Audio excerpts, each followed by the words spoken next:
Hi, so today what we're going to be doing is we're going to be using Photoshop to create bespoke Christmas cards. And just to give you an idea of some of the options that are possible, I've got a few examples created here.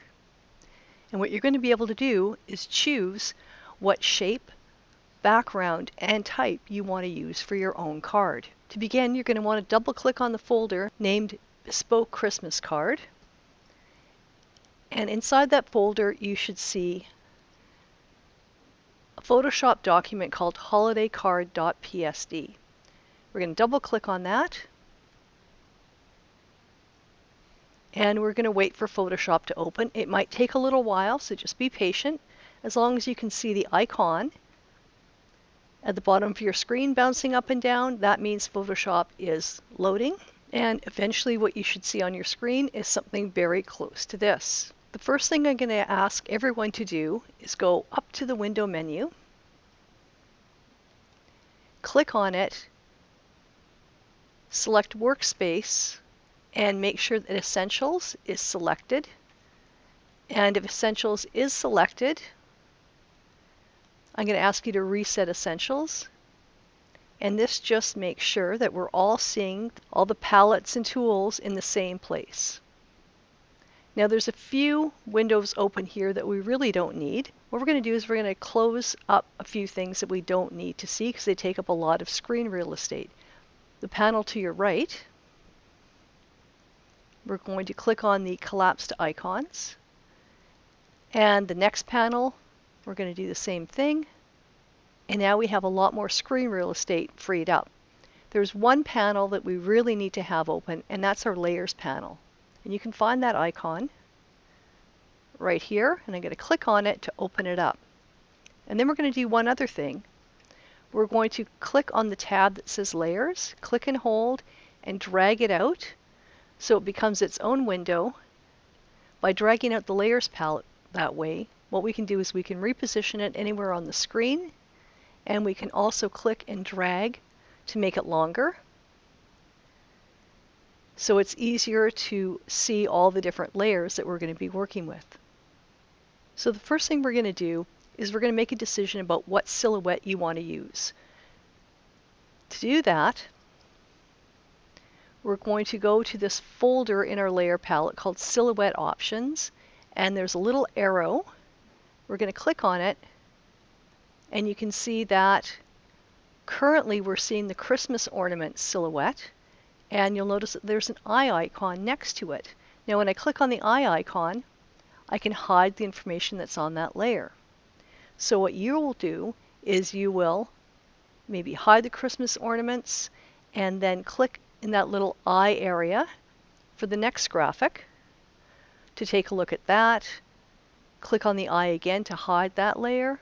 Click on the next one, hide, click, hide, click, hide, click, until you find the image that you want to work with.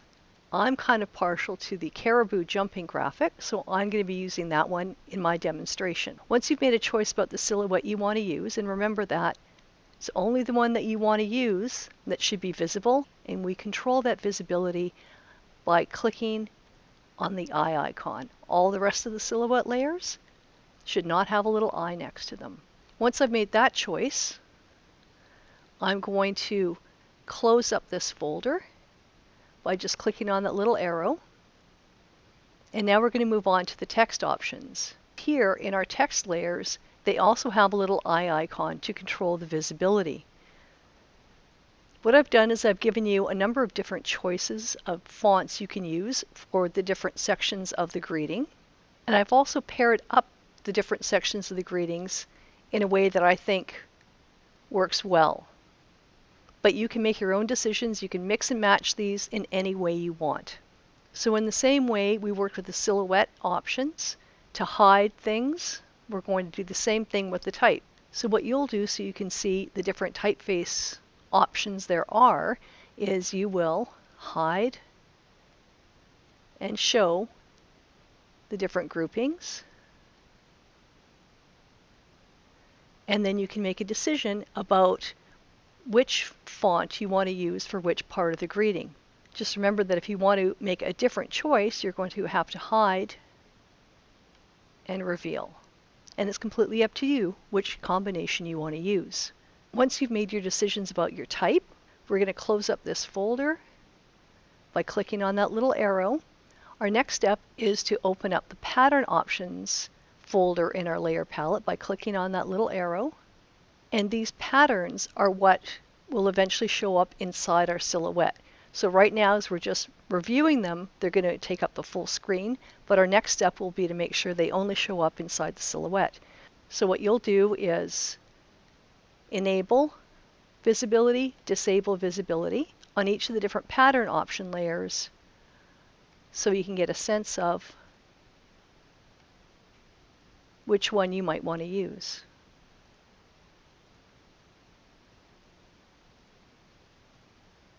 Once you've decided which pattern you want to use, now we're going to go through the process of making sure that pattern only shows up inside the silhouette. And it's actually very simple. To start, we're going to go to our silhouette options and open up that folder again. And you should be able to easily find which silhouette you're using because it should be the only one with an eye next to it. And then I'm going to ask you to hold down the Command key on the keyboard and click on the thumbnail. And you should see the cursor changing. And you're going to click on the thumbnail. And when you do that, you should see a selection appear around the shape of the silhouette. And this is called a marching ant marquee. It lets you know that something is selected. You're going to hide the silhouette by clicking on the eye icon. And you should still be able to see your selection. And then what we'll do is we'll turn our attention to our pattern options area again, and you're going to locate the layer that contains the pattern that you want to use, and you should be able to find it easily because it'll have an eye icon next to it. And then I want you to click on that layer name to select that layer. Our next step is going to be to create a layer mask. And what a layer mask allows you to do is hide and reveal only part of what's on a layer. So we want to make sure that our layer, we clicked on the name, it's selected, and then we're going to go to the layer menu, select layer mask, and then select reveal selection. Now that we have our pattern inside the silhouette, there's one additional tweak you might want to make. Right now you can see that there's this little link icon that exists between the pattern and the layer mask. And what that means is if I decide to move the pattern, the layer mask will automatically move along with it. By clicking on this link, I can break that connection between these two things, and that allows me to move them independent of one another. So I break the link. I want to make sure that my pattern is selected because we don't want to move where the layer mask is. We just want to move where the pattern is. And then you want to make sure that you have the Move tool selected, and it's the top tool in the toolbar. Now when I click and drag, you'll notice that the layer mask stays in place, but I can move that pattern into a different position within that silhouette shape. The only thing you have to be careful of is that you don't move it too far down or up, because the pattern background just exists as a rectangle of information, and if you move it too far down, you'll see the edge of that pattern, and then there's nothing to help define the rest of the silhouette. Once you're happy with the way your silhouette's looking, you're happy with the positioning of the pattern, we can twirl closed the pattern options folder. And I'm going to also close the silhouette options. And then we're going to open up our text options folder. Our next step is to add some color to the text. And to do that, we simply double click on the T connected to that piece of text. And when I double click, it selects the text, and you should see it very distinctly highlighted. And now to change the color, we're going to click on the color chip that's up here at the top of the Photoshop window. When I click on that color chip, the color picker opens up. Now you could click and drag and try and create your own color, but a very easy technique to create a unified color scheme is to actually sample colors from the pattern background. When I move my cursor over my image, you should see it change into this little eyedropper icon. When I see that, I know that I can click and sample color directly from that area of the image. So you might have lighter or darker tones, but you get an instant preview of how that type looks in that color. Now we're going to add color to the next piece of type. So again, I'm double clicking on that T for that type layer. I see the type highlighted. I click on the color chip that's at the top of the window. I move my cursor into my drawing area and select a color. And click OK. I'm going to click to reselect my Move tool so I can see how things are looking. The last thing we need to do to complete our design is change this bottom message.